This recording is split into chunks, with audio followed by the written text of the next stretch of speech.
22-ші есеп. Астана мен ЦСКА баскетбол клубтары ойнағанда, олардың тек бірінші таймда жинаған ұпайларының қатынасы 3 пен 2-нің қатынасындай болды.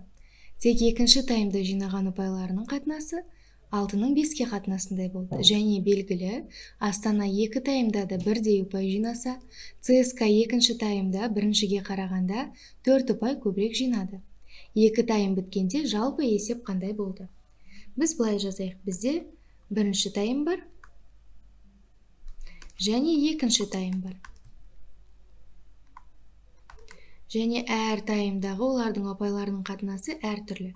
Бірінші таймда Астана және ЦСКАның ұпайларының қатынасы 3-тің 2-ге қатынасындай болды. Ал екінші таймда 6-ның 5-ке қатынасындай болды. Бізге айтады,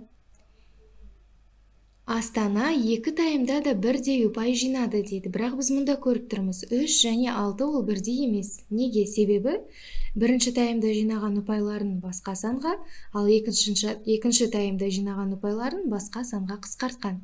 Сондықтан 3 және 6 болып тұр. Бірақ біз бұны оңай қалпына келтіре аламыз. Біз бірінші қатынасты 2-ге көбейтейік.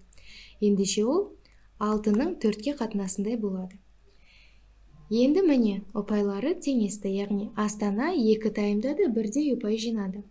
Және айтады, ЦСКА екінші таймда біріншіге қарағанда 4 ұпай көбірек жинады, яғни міне ЦСКАның ұпайы және міне ЦСКАның екінші таймдағы ұпайы. Біз қатынасты білеміз. Қатынас ол қандай да бір санға қысқарған түрдегі сандар. Яғни біз мұнда X-ті жаза аламыз, себебі қандай да бір санға қысқартқан осы екі қатынасты да. Және осы 5x 4x-тан 4-ке көбірек болып тұр. Яғни 5x-тан 4x-ті азайтсақ, ол 4-ке тең болып тұр.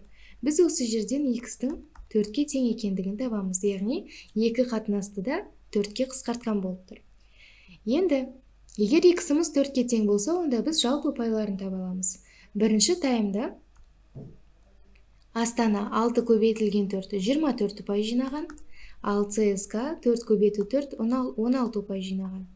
Мынау бірінші таймдағы есеп. Ал екінші таймда 6-ны 4-ке көбейтеміз 24, 5-ті 4-ке көбейтеміз 20. Мынау екінші таймда жинаған ұпайлары, есептер. Енді бізге айтады, 2 тайм біткенде жалпы есеп қандай болды? Жалпы есептің қандай екенін білу үшін біз ұпайларын бір-біріне қосамыз. 24-ті 24-ке қосамыз 48, 16-ны 20-ға қосамыз 36. Демек, 2 тайм біткендегі жалпы есеп 48-де 36 болған. Сонда нұсқалардың ішіндегі дұрысы Д нұсқасы.